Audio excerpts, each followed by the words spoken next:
There is a widespread consensus, or there was under the Biden administration, that we need to move people in a certain direction, away from certain thoughts towards other thoughts, right? And this is a first step towards something that I would think of as being like a dystopian understanding of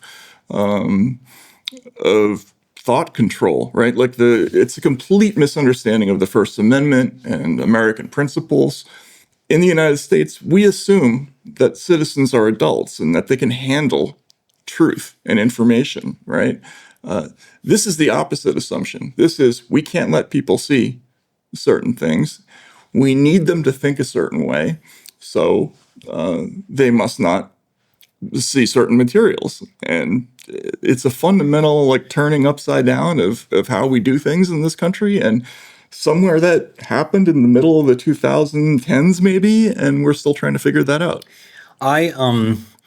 One of the things that I think has gotten hard to find is a notion of being an American that more or less every American, regardless of our radically different politics, backgrounds, religions, races, could all get around and be like, you know what? This is my Americanism. Like, I'm an American. I'm proud to be an American, even though I hate my neighbor. Right. Whatever.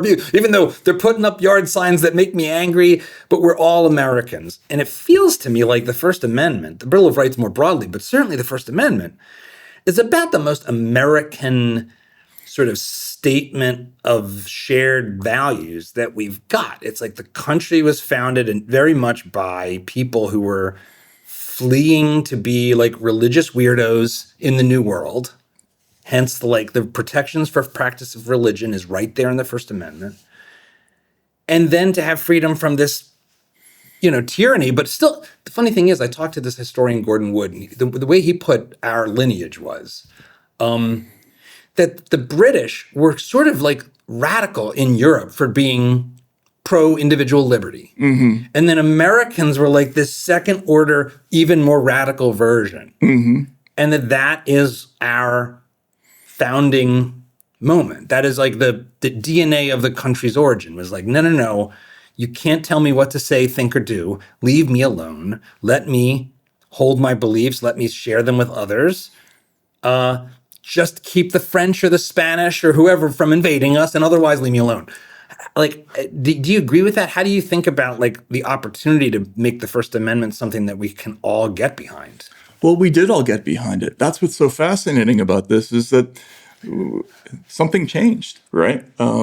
We now have a very different America where there are completely different feelings about the freedom of speech.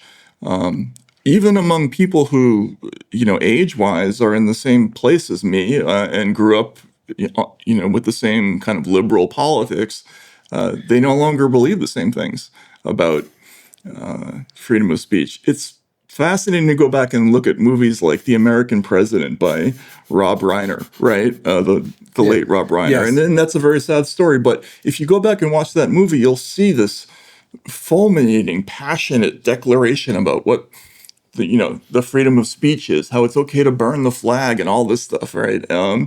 And now those exact same people believe something completely different. What do they believe from your perspective? Like what is the animating force behind that change? If you go back historically, I think there were two huge incidents that impacted thinking in Europe and America about speech. In Europe, it was Brexit. And that's not because there's such an overwhelming consensus that Brexit was the wrong way to vote. It's because the powers that be, the people who serve in governments, were so completely appalled that people would vote to overturn their vision of the European community. In America, it was Trump's election, right? When Trump got elected, something fundamental happened in the brains of people who had grown up, listening to Fresh Air with Terry Gross and, all the sort of liberal, iconography. they suddenly believe that there are some people who are just cannot be trusted with intellectual autonomy because they will make the wrong decisions. So we have to help them make the right decisions. And that's essentially what this is all about. Which to me is horrifying. I'm sorry to interrupt you, No, but no. Yeah. I mean, I guess like at the most basic level, these are people who are theoretically tend to be higher IQ, higher credential, more schooling, all that stuff. In a lot of complicated topics, maybe most, what is the right decision? What is correct? You at least have to acknowledge, like, I could be wrong, right? Like the notion that there's a known truth that's not accessible to the rubes, but we know it, and we know it like, I guess climate change has had this sort of sloganeering of like the settled science. Like this fundamentally anti-science settled science idea seems to be like what that is. Like, oh no, there's a settled opinion that's right, and it never needs to be revisited again. Right. Shut up, history of science. Yeah. Like, where's that coming from? Elitism. It's interesting because that your example about climate change is the one that's always brought up when people talk about this transformation that happened in journalism. Right now, we used to in reporting, the way it used to be done and the way my dad did it, and I grew up watching him, was you go out, you ask some questions, you find out some stuff, you try your best to get to what you think happened, you tell the public, then you go home, crack a beer, forget about it, move on to the next thing, right? But somewhere in between, this idea, and by the way, there's some humility involved with that approach, which is if I'm coming to a subject for the first time today, the best I can do by Wednesday or Thursday is give you a little bit of something that might be true, right? And so you try hard to get it right, but you don't have the arrogance to be absolutely sure, right? Who could be sure in that short amount of time? So it's a job like plumbing or being a janitor. You're just that's why people who were in journalism for a long time, they didn't go to college. They were the sons and daughters of plumbers and carpenters and that sort of thing, because it's not that hard to just find some stuff, give it to people, and forget about it.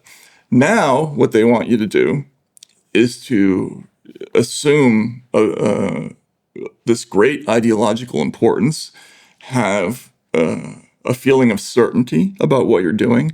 The term they use is moral clarity journalism, right? So we must be certain about what we're telling people. We must be absolutely certain about how we want them to think about things.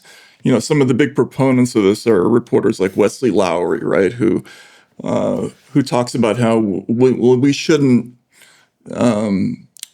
include the points of view of police spokespersons in police-involved shootings because they always lie, right?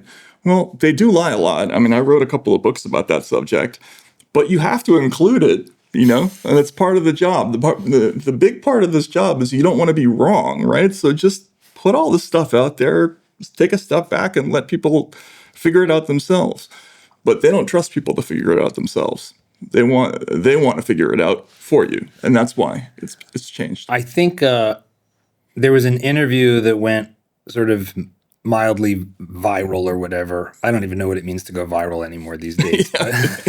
There used to be this thing in like the 2010s where going viral was like a big deal. Right. But there was a clip from Stephen Colbert in an interview in which he described his job, which is to run a comedy show, as essentially like reading all the news and distilling it for the public so that they know how to think. Basically, I'm paraphrasing. But that does seem to be what the job is now seen as. I don't think that started in 2016 though. So maybe it got supercharged, but like take me back to, all right, I'm technically a communications major. Went to film school. I remember the journalism people. So you got young people, they're at some crazy college and being taught by people who are, four derivations further to the left than the median American. What are they being taught? Do you have a sense of what's happening there? Like, are the headwaters of journalism as corrupted by this sort of postmodern, the truth is what we think and feel or whatever, as everything else in academia? I think what you're describing is a very important change just in American culture generally, but let's look at journalism.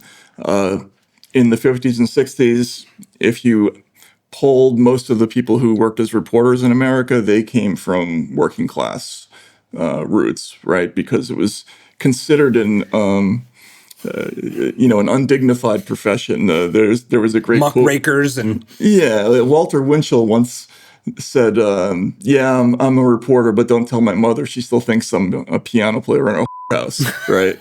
That was kind of the way it was thought of back then. But after All the President's Men, being a journalist suddenly became a very sexy thing with upper class people, right? And I know this because I was one of them. I went to an overpriced liberal arts school, Bard College in New York, and what do they teach in journalism school? First of all, you don't need to go to journalism school, unfortunately. I say that with all affection for people who work as journalism professors, but you can learn the job in like a day and a half.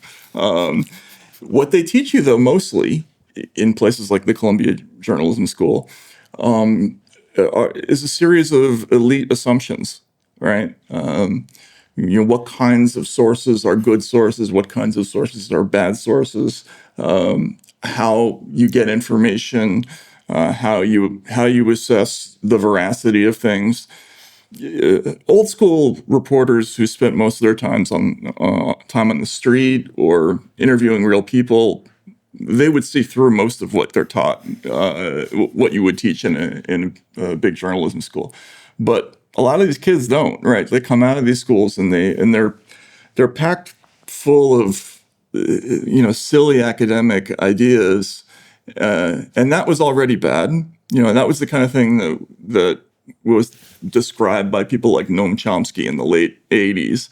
But there was an additional thing that happened in this century that had to do with kind of a uniformity of thought, the transformation of journalism from a fact-finding job to a fully ideological job. Like if you hung out in a newsroom in 2005, it was like a comedy club. People joked around. Nobody cared what your politics were, right? Like it wasn't even discussed. Now, if you have the wrong view about anything, you're out. Like there will be an HR complaint against you. We've seen that. We saw that with the pushing out of Barry Weiss and others from the New York Times and all kinds. There's countless stories along those lines. And several of them ended up being Twitter Files reporters, oddly enough. But yeah, absolutely right. And it's become something else. It's become government propaganda. And part of the reason I know this is because I lived in Russia. I worked in the Pravda building. And in the 90s, as a foreign correspondent, I got to know all those people who actually did government propaganda for a living at newspapers. And it's indistinguishable from what goes on in American journalism now. There is All the President's Men. I rewatched that movie in the past year. And this is Watergate. This is the backdrop of the Vietnam War. So you have this thing that we've come to be told was like the best part of the American left that's connected to the civil rights movement. Oh, you had this like 60s civil rights movement, free speech on college campuses, being opposed to the Vietnam War, which is this horrendous meat grinder. And then like Nixon is corrupt and the great journalists expose it. All of that is essentially the press being like the fifth estate or the fourth estate. Fourth estate. Mm-hmm. I was getting fifth column and fourth estate exactly. Combined in my head. But so you got the fourth estate. Yeah. Opposing power. Mm-hmm. Like, can I scoop to get bad guys in the government fired is exciting. Oh, it's thrilling if you're a young person. The optics of that, right? Like, I can be a guy in a corduroy sports coat who gets Nixon out of the White House. That's amazing. Just by being kind of like a private detective who works in a newsroom. Like, how cool is that? That's amazing, right? But it was a little flawed in its understanding of what journalism is supposed to be, and I think a lot of people took it to mean they were paying more attention to the politics of the situation than the mechanics of what the job is, right? Which is what I took out of it, which is that this is really cool the way they do this stuff, right? Like, the phone calls, the going to the library, like, that sounds like a lot of fun, like, but. So you have this moment now where the so-called professionals in the like corporate press, the like well-established media brands, maybe they oppose politics when Republicans in office, but in general, there's like a broader towing the line of the government, right? Is that a fair way to see what the main line, mainstream, whatever you want to call it, of the press has become? It certainly feels like it in response to the Twitter files. Yeah, and the press had already become identified in the public's mind long before the Twitter files. They had become seen as basically tools of the American elite. I think the worst images there are like the correspondence dinner, right, where you see all these people who are supposedly like gritty, hard-edged reporters, and they're wearing tuxedos, and they've got Hollywood actresses on their arm, and they're laughing at unfunny jokes by every president, right? And that's what people see, and then they put two and two together, and they think, well, those same people are also telling us lies about things like the Iraq War, right? Later on, Russiagate, and so they're not really truth tellers; they're courtiers. They're people who sit at the side of people in power, and they help them spread a message. Now, with the Twitter files, it was very graphic that people in the media, the so-called corporate media, they didn't even look at the material that we put out. They just spent all their time assassinating the characters of people like me and Michael Shellenberger and Barry Weiss, which is what you would expect from a propaganda organ, not from journalists. From stooges, from like basically mercenaries for the state. Right? Yeah, exactly. It seems like there is very much a fundamental ideological belief that's baked into the history of progressivism that the public's too stupid. There's sort of two branches of progressive thought as I think about it. One is sort of a William Jennings Bryant kind of populism that is a bottom up kind of thing, and is a power to the people skeptic. Like, I'd put Upton Sinclair in this category. People who were skeptical of concentrations of power. They did think government could be used to counter private power, like corporate power. And I think they often made the mistake there, because then they just team up and it gets worse. But it's like an honestly held attempt to defend the power and like sort of sovereignty of the individual, more or less. And then you have the Woodrow Wilson types. You have the credentialed scientific elite who believe that, look, we are in this modern age, and we need to have people that understand the technical details. And the average rube just doesn't have the knowledge or doesn't have the credentials to understand when something's a lie. And therefore, we need to filter the information. It seems to me like what might be the case, and why there seems to be a very lopsided.